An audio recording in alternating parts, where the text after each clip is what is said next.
good. Then what about scarcity? Scarcity simply means limited resources available at the disposal of individuals, at the disposal of the firm or businesses, at the disposal of the government entities. Are we together? In other words, the resources, the time you have, the financial resources, the material resources that you have is not enough. And as such, you have to be very prudent in making sure that where you allocate your resources to are those areas that will attract the highest level of what utility or what satisfaction. All right. So these are the key concepts of economics. I think as far as the issue of regulation of economics is concerned, we have been able to do justice, isn't it? Yes. Are we together? Yes. Let's look at another important stuff that they may want to use and test you from various angles: demand and supply. The question is, what is demand? Demand is the quantity of goods and services that a consumer is the quantity of goods and services that the consumer is really able and is willing and able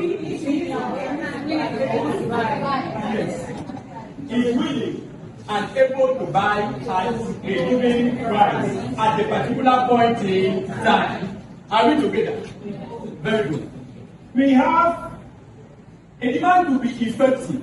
A demand will also be ineffective. The first one is effective demand. When you say that a demand is effective when a consumer that is interested in the product that is desirable of that product is also able to buy it. Are we together? In other words, the young man must have gotten the purchasing power. Because there are some scenarios that you discover that you might be interested in buying a particular product, but you get the fact that the money is not there, you are unable to buy it, isn't it? So when you find yourself within such a scenario, it means the demand is either what? Effective or ineffective. A situation whereby you see the product, you admire it, and you are also unable to buy it at the prevailing price, it is called ineffective demand. Okay. All right. Supply. On the other way around, supply, are you there? Is the quantity of goods and services that a supplier, otherwise referred to as a producer, supply is a quantity of goods and services that a supplier, who is otherwise referred to as a producer, you can have this name, or producer, is able and willing to produce at a given price within a limited period of time. Please, are we okay? In the quantity of goods and services, that a supplier or a producer is able, use the word, use willing first, is willing and able to supply or produce at a given price within a stipulated period of what time? I think that's all for supply. Okay, for demand, let's go back to demand.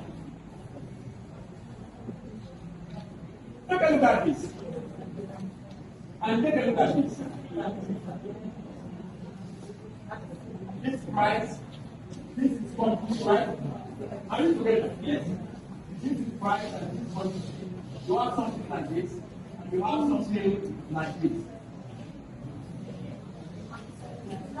This demand or supply. What are the laws of demand? Have you all thought about it? The laws of demand are the higher the price, the quantity demanded. Not even wanting to say something. But I'm not prepared. This one we are just doing. So the two laws of demand are the higher the price, the lower the quantity demanded. Isn't it? And the second one is the lower the price, the higher the quantity demanded. Those are the two laws of what? Demand. What about supply?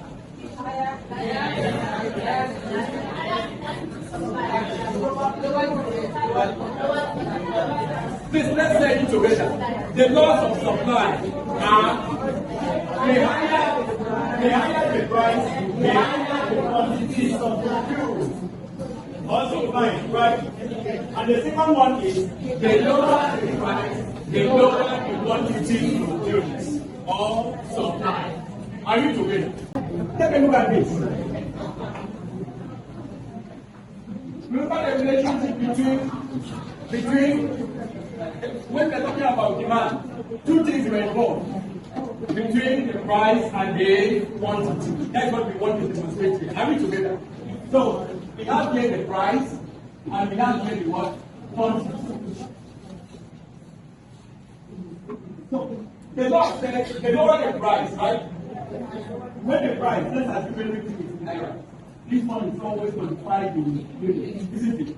So when the price was 10 naira, the quantity that was demanded was 100. When the price goes to 20, the quantity declines to 80, isn't it? When the price further goes to 30, the quantity becomes 60. Let's not use it because of time. Are we? Okay. What is expected of us here? This is called what? Have you forgotten it? This is called demand what? Schedule. And if I ask you what is demand schedule, it's simply the tabular representation or a table that depicts or demonstrates that establishes the relationship between price and quantity. This is a table. That's why I say tabular as in tabular, right? Are we together? Tabular representation of a relationship between price and quantity. Take a look at this. Is it on the table? Yes. Then we migrate from there. I told you in economics, three things are involved. We can say it by word of mouth, theory, just like I've been talking, I've been analyzing, isn't it? That is theory. We can move from there to mathematical expression or the algebra. We can further translate this into graph. When you are not done with these three things, you cannot well inform economically. Are we together? Yes. Okay, so just take a look at this. What point is this?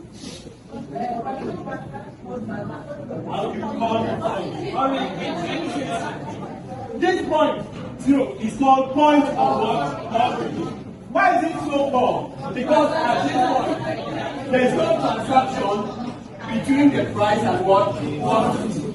At this point, price was 0, and at this point, quantity was what? 0. We are not going to violate this because this is information provided to us going by the laws of what? Demand. So the first angle here is to recognize the smallest number by way of the price, and that becomes what? 10. So the first point is 10, followed by 20, followed by what? 30, isn't it? So the same thing is applicable here. We are going to have could be 20. Okay, looking at the difference between this and this. It's about 20. So we have 20, 40, isn't it? We have 60, and we have 80, and finally 100. Are you together? We are not changing. To marry this to this, you have your 10 goes to this. To marry this to this, you have your 20 goes to what? 80. You have this to this, you have your movement and trying to meet up. Okay? So by the time marry the point of intersection. Are we together? To now have what we call our demand curve. And as such, if I ask you, what is a demand curve? A demand curve is a graphical representation of the relationship between price and quantity. Very simple.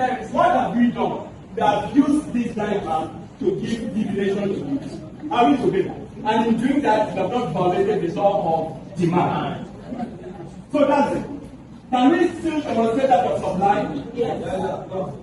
Because the law of supply says the higher, can I use it?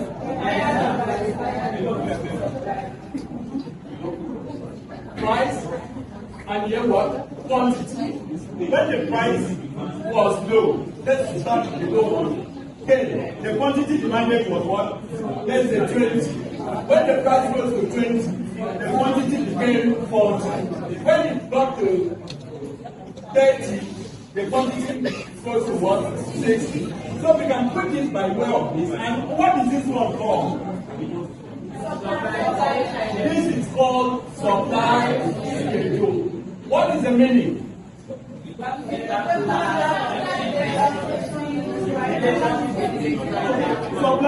Supply schedule is a tabular representation of the relationship between price and quantity. And the fact that you are using a table makes this. Okay. Now, can we change this to graph? When the price, we have here our normal point of what? When the price was 10, the next price was 20 and 30. The same thing is applicable here. What is the least quantity here? We have 20, we have 40, and we have 60. So 10 is to 20. 20 is to 30 into. There's something like that. I will have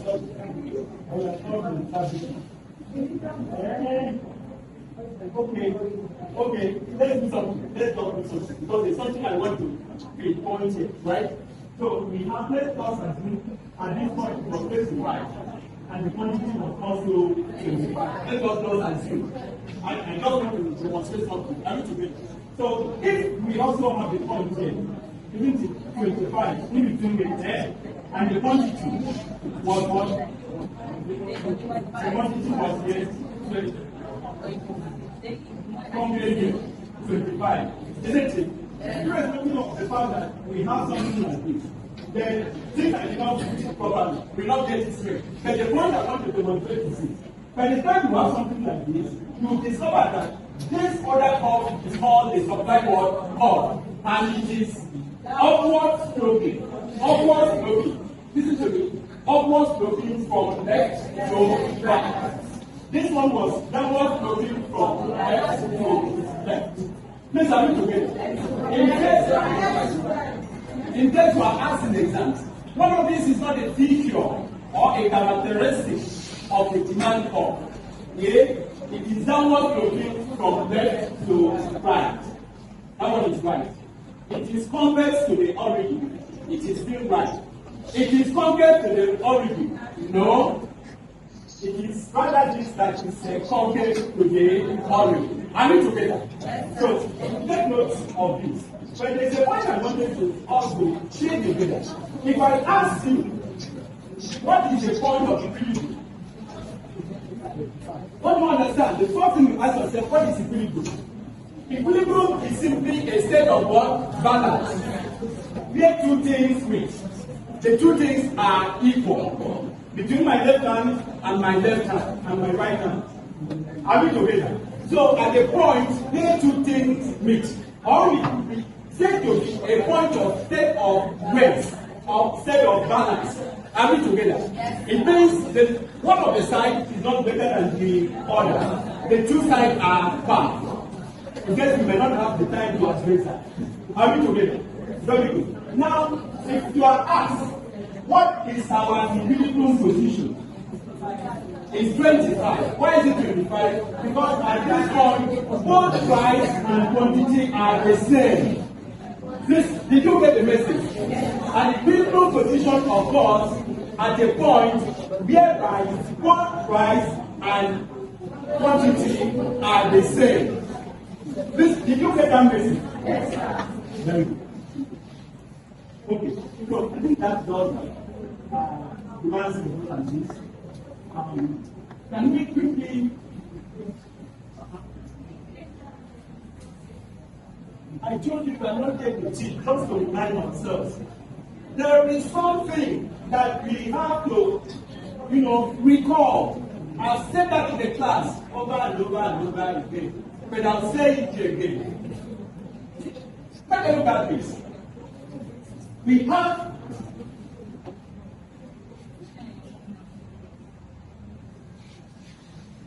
we call this point A, we may call this point B, and this is what point C, isn't it? We have another one that can shift from this place either to the right or to the left. Please, did you understand the two diagrams? Just look at it. There's nothing coming against that. I said two diagrams as displayed on the board, right? They are all demand curve. Okay, I want to demonstrate something. And even before we go to that, before I talk about this demonstration, let me give us a background, a little foundation, so that we can, get it well. What are the factors affecting demand? Two factors affecting demand. You might come across it that. Factors affecting demand. What are the factors affecting demand? The first one is price of the what? Price of the goods. Don't just say price. Price of the goods. The next one is what? Price of other goods. The next one is debt and food income. These are the factors affecting or factors or the determinants. They can use the word. What are the determinants? So that you not say I did not mention it. They can decide not to ask you of factors. They might decide to ask you what are the determinants of demand. So these are the factors affecting what? Demand. Very good. So factors affecting demand. Then what about factors affecting supply? Can I put it down here? Yes, okay. Factors affecting supply. We have them. Can you mention them? Price of the good. Two. Price of other goods. We have technology, level of technology, right? And finally, government policy. Very good, very good, very good. Very good, very good. Okay, take a look at this. I want to demonstrate something. Take a look at this. Pay attention, just pay attention. You might come across this. It's a bit technical question. You might come across this. Please pay attention. These factors affecting demand is what I want to use to demonstrate the difference between this and this.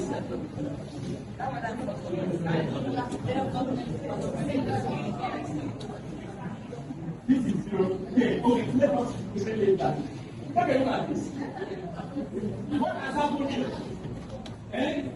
That changes a point of what? Intersection. The meeting point have changed from A to B to C. What must have been responsible for that? Price, isn't it? Did you take note of what I said? Yes. In case you are asked in exam, what are the factors or the factors that affect the movement, we call it movement, along the what? The demand curve. Is it not demand curve? Yes. It's only one demand curve. But there is a movement from point A to point B to point C. The only mechanism pushing all this movement is price, which is what is price of the goods. Only. No other variable, no other factor affects the movement here. Please, did you take note? Did you take note of that? Yes, sir. Should I come again? Yes, sir. Let me say this. In the case of exams, they might ask you, one of these is a factor affecting the movement or that causes or that generates the movement along the demand curve. For this movement, for us to have gotten the okay, 10, 20, 30. What is making this thing to change? Ordinarily, you would have wanted to, at all times stay on high side of demand, but the price is not allowed you. Are we together? So definitely, the price that determines a movement along the demand curve. You move from there. When there is a shift, either to the left or to the right, a movement or a shift becomes a shift. This one is movement. This is a movement along the demand curve, not demand curve. But this is a shift. A shift simply means changing a position from what it was, coming to this point or to this point. The factors responsible for such shift are price of the good, debt, and income. Please, you get the message. Yes. This is not technical. So they might ask you in the exams. What the following are factors responsible for shifts in demand curve. And they mention price of the good, debt, income, and the price of the good. You will go for these immediately. Because if you don't know, you cannot be. So it's a technical question. And as such, I can finalize that point by saying the factor, you can put it down, the factor responsible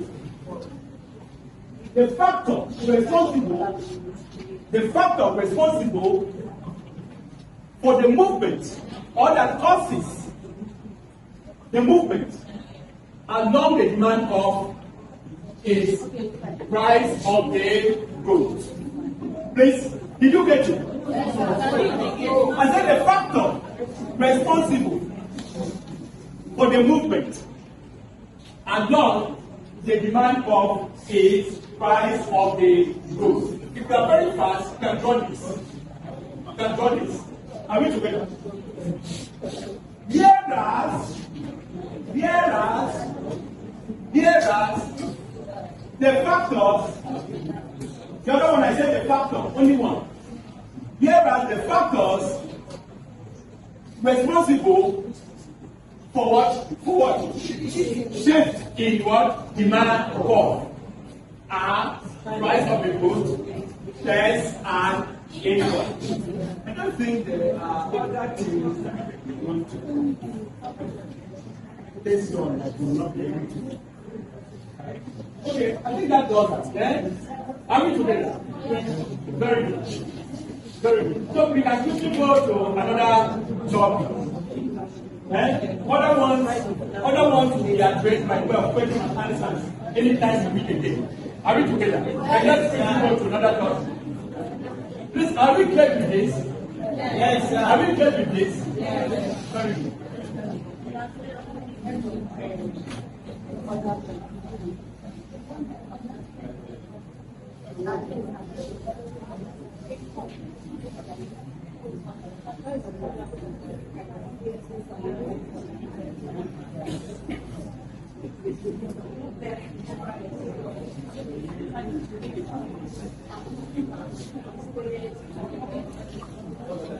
What is utility?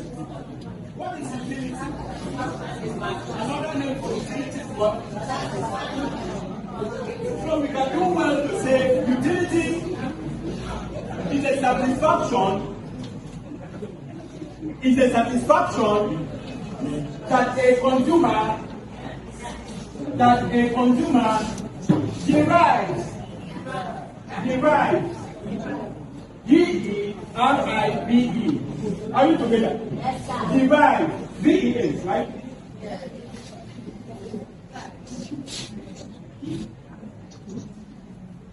Derive. Are you together? Please, did you get this? From the consumption, from the consumption, don't mind me, from the consumption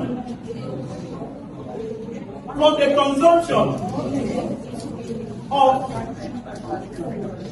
a unit of goods and services. A unit of goods and services. A unit of goods and services. Very good. Of a unit of goods and services. Please let me say this before we sit down. Two schools of thought, two theories, two sets of individuals were interested in studying the philosophy called utility. Two sets of individuals. The first one is the cardinalists.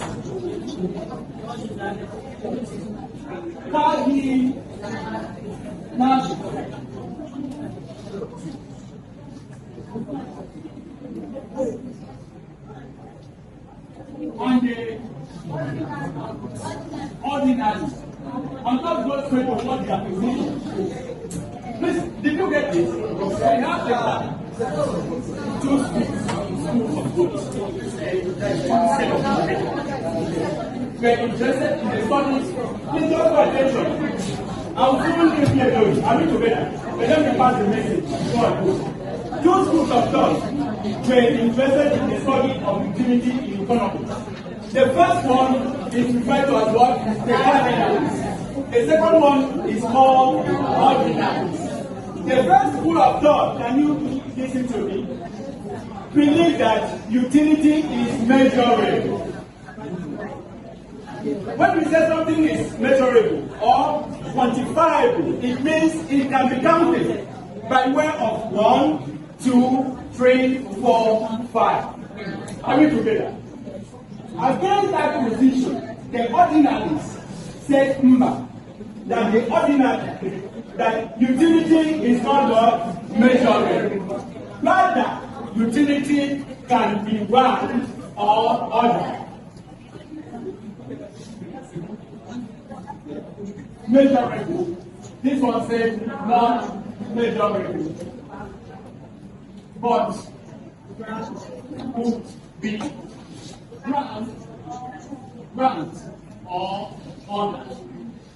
Please, you don't get the most important message. Because they can ask you, one of these is not a school of thought on the study of what? Utility. It could come through anyway. But you know that there are two schools of thought as far as utility is concerned. We have the ordinalists, O-R-D-I-N-A-L-I-S-T, and the cardinals. The first school believes that utility is measurable. The second one said utility is not measurable. Rather, it can be ranked or ordered. Ranked or ordered. The one that is a bit complicated is this second one. And as such, that takes us, the position of the second guys was that utility can only be ranked or ordered using the tool of indifference curve. I will tell you what indifference curve is. Using the tool of what? Indifference curve. Indifference curve. So you can get down indifference curve.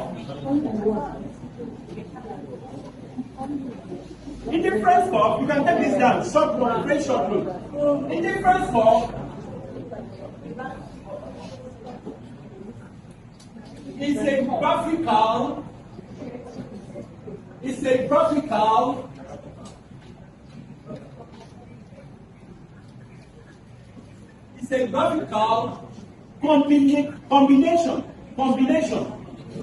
combination of two goods, as in G-O-O-D-S, of two goods. consumed by a consumer. Consumed by a consumer. Consumed by a consumer, of which he attains or he achieves, the same level of satisfaction, of what? Satisfaction. So did you put that down? That is indifference score. I'll show you how it looks like. Take a look at this. Have you seen this? This one is linked to this. That's why I got this one here. And I've told you because in the exam I asked you what is an indifference score. Take a look at this. When it's like this, two goods are involved. X1, it could be Gary and semolina, it could be Gary and rice. Are we together? Two things. It might not necessarily be goods. It might be a combination of government policies. Government might be, confronted with the issue of security. As it's confronted with the issue of security, government might be dealt with the option of ensuring that it opens room for employment. It can also be dealt with the option of buying more weapons. Are we together? It combines two things at the same time. But remember, in economics, we try to make sure that whatsoever choice we make is nothing but the best. But it could be a combination of everything at all. But for the purpose of simplicity, we normally use two goods. Are we together? Now, take a look at this. This is an indifference score. Because it is one. It is indifference score. But if we have multiple of what? Indifference score, it becomes what? Indifference mark. Are we together? So, you can say indifference mark, just put it as phrase. You get to know. Indifference mark is a combination, It's a combination of multiple, of two, let's use the word, of two, or more than, of more than two indifference scores. It's a combination. Indifference mark, MLP. It's a combination of more than one indifference score.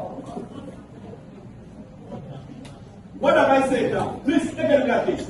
When it was only one, take a look at this. It was called what? Indifference score. But when we have a number of them, it becomes what? Indifference mark. Just a little more. Then take a look at this. The point is this. You can just put it down. Features or characteristics of indifference score. I want to tell you how these things look like. One of them is that it does not cross one another. It does not cross one another. That's number one. Number two, it does not cross one another.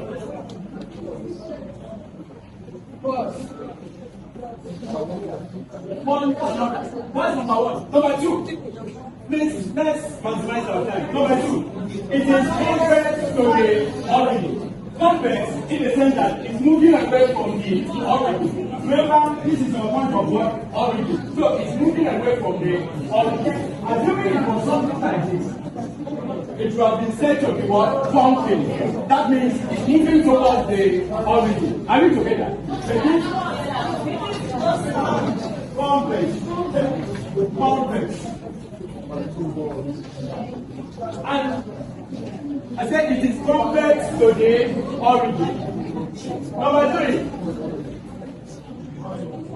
it is downward sloping from left to right. It is downward sloping from left to right, isn't it? Okay. The position Please, have you done with that? So I've taken this opportunity to tell you what indifference form is. Are we together? The position of these people, the ordinaries, was that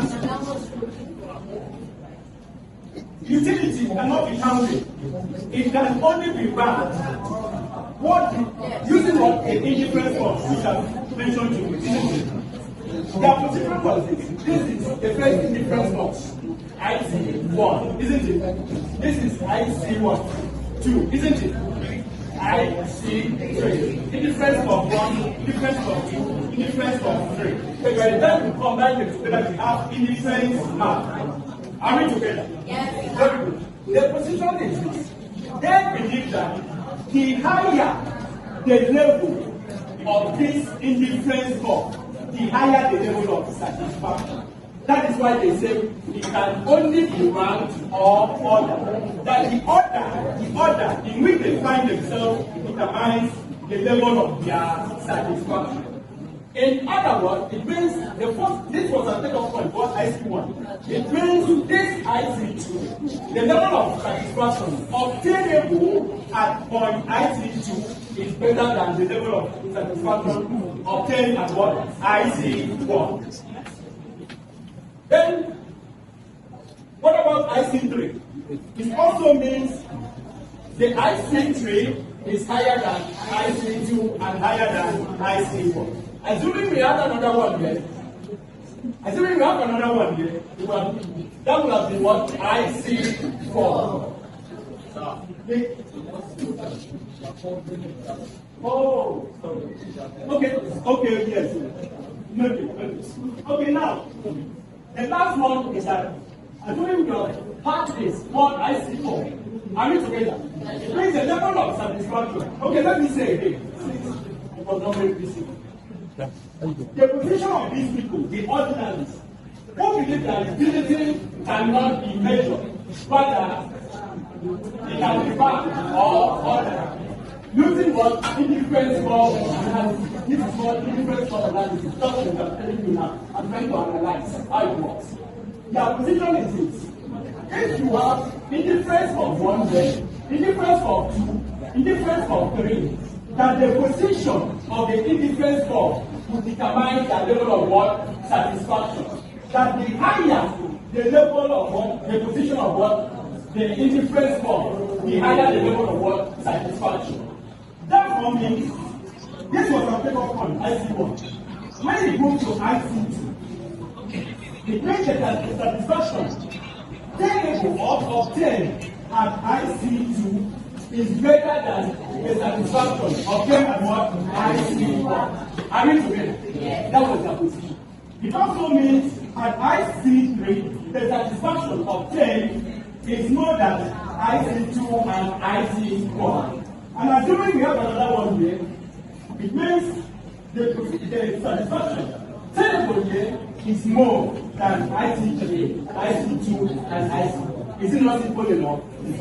Very good. But we also have the other way around. This was the takeoff point. Assuming we also have another one here, let's call this IC1 minus 1, or minus 1 minus 1. It means for this one to have shifted back, the level of satisfaction will also decline. Are we together? It means it is the position of the indifference form that will determine the level of what? Satisfaction. I just explain this for the purpose of understanding. The highest they will ask you is if there is a shift of the what? Indifference form with the right, what happens? The consumer is attaining higher level of what? Satisfaction. If there is a shift to the left, what is the implication? The implication is that the satisfaction has dropped. Very simple. It's not simple enough. So we have been able to do that to tell you about the issue of what? Utility, using the school of thought of the cardinals and the ordinaries. And we have also been able to use the opportunity to introduce you to the concept of what indifference form, indifference form, the features or the characteristics of indifference form. Okay.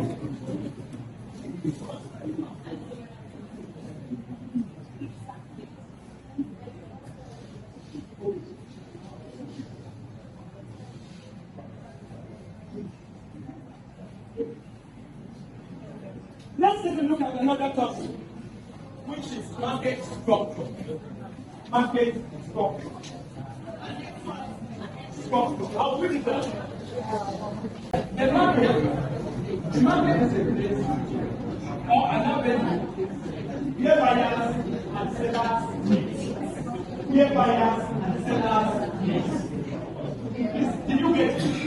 That is what a market is. Then when we are talking about market structure, at your level you are expected to be exposed. We have many market structures. We have competitive market, we have monopoly, we have monopolistic competition, we have oligopoly, we have duopoly, and so on and so forth. But at this level, we are expected to be exposed to these two, the competitive and the monopoly market structure. Please, are we together? Are we together? So we start with the first one, the competitive market structure. You see, let me start by just making a little explanation. A competitive market structure is a market structure whereby we have plenty buyers and plenty sellers. And when you have such market, you discover that no one, no woman, no seller, no buyer has the capacity to replace what has gone to the market. What determines the state of that market are the forces of what demand and supply. In economics, we normally say the invisible hand. It means no person can decide the movement of the market. Are we together? So, in that same market, okay, I was making mention of you. In that same market, there's freedom of entry and there's freedom of exit. Nobody will force you into the market and no one will force you out. What will force you in is how busy the market is. And what will force you out is by the time you want to exploit it. Or you want to determine the effect of the direction of the market, you will be forced out. Are we together? So let's look at what competitive market is. I said it's a market structure whereby there are many buyers. Don't use the word plenty. Plenty is a total balance. Yet there are many buyers and many sellers. Very good. That is number one. There is freedom. You can just put number two. Freedom. I said there are many buyers and many what? Sellers. Just as short as that. Two. There is freedom of exit and entry. Two. That is two. Freedom of exit and entry. Have you written that down? Okay. There is no exploitation in this market. No exploitation in the market. Did you get that? Yes. Please be fast. Exploitation. No exploitation. Nobody has the power to exploit you. Eh? Let's say for instance, these are values. The price of this thing goes for 100 naira each. If it goes for 100 naira each, and I go to the market and I discover that this my brother wants to sell it at 120, I'm definitely it. And it is only time that will tell when you leave the market. Are we together? Okay, what point did I make again? There is no more exploitation.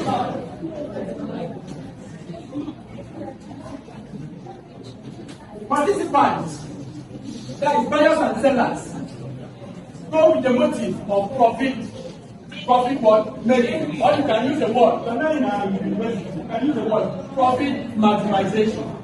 Profit what? Maximization. Very good. How many points have I given you now? 4. I said there are many buyers and many sellers. There is no more exploitation. There is freedom of exit and entry. And participants in this market go with the motive of what? Profit maximization or profit what? Making. Are we together? Then the other goal is profit is maximized at the point whereby the price is equal to average revenue. Profit is maximized or profit is made, profit is maximized at a point where price, this is price, price is equal to average revenue.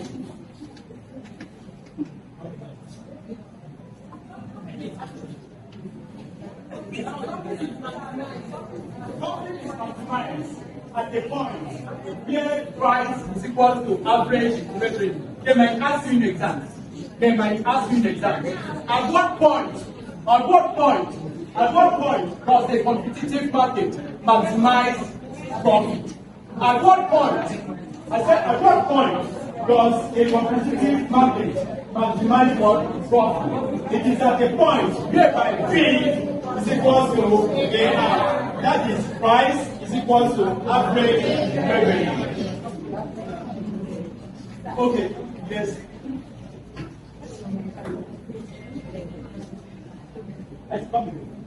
Okay, profit is maximized at the point where price is equal to average revenue. That is competitive. These are the futures. These are some of the things you find in a competitive market. Okay, well, put it, add it. The forces, finally, the forces of demand and supply, or in brackets, we put the invisible hands, determine the price.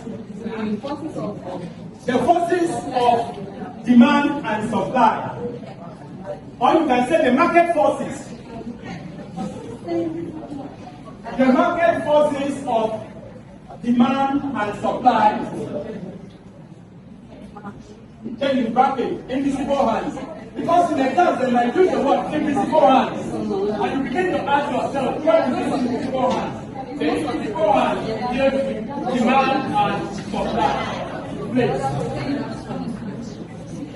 Okay.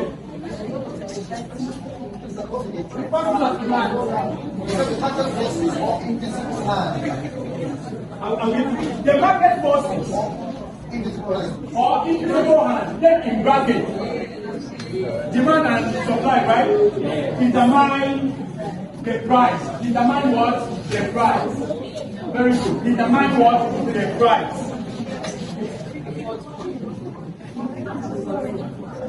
Okay, let's take a look at the second market. The monopoly.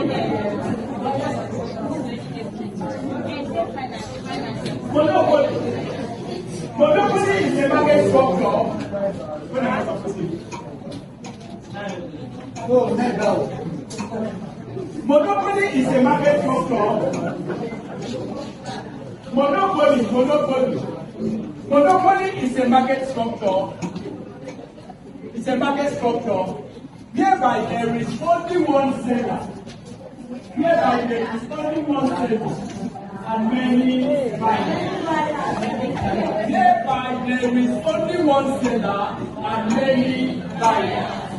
Before that, we need to have neighbor as a monopoly, right?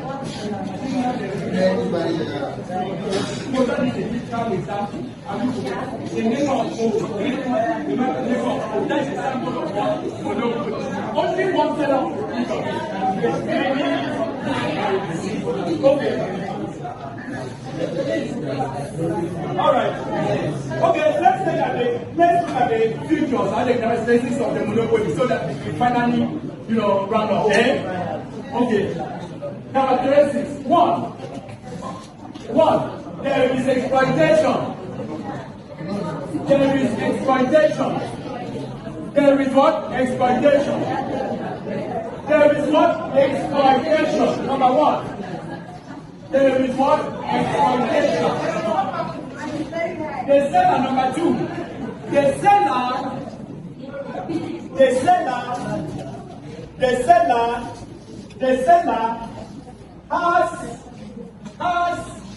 has the capacity. The seller has the capacity to determine both the output and the price. The seller has the capacity to determine both the output the output and the price. Number three, profit is maximized. Profit. Number three, profit is maximized. Profit is maximized at a point where profit is maximized at a point where MC, marginal cost, is MC. Where MC is equal to MR. It's maximized at a point where marginal cost is equal to marginal revenue. Are we together? MC. Let me say again. Just pay attention. Profit is maximized. Did you get this?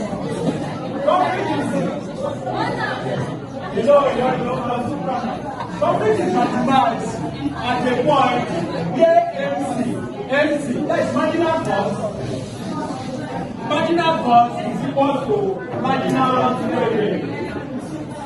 Marginal cost is equal to marginal revenue. The motive of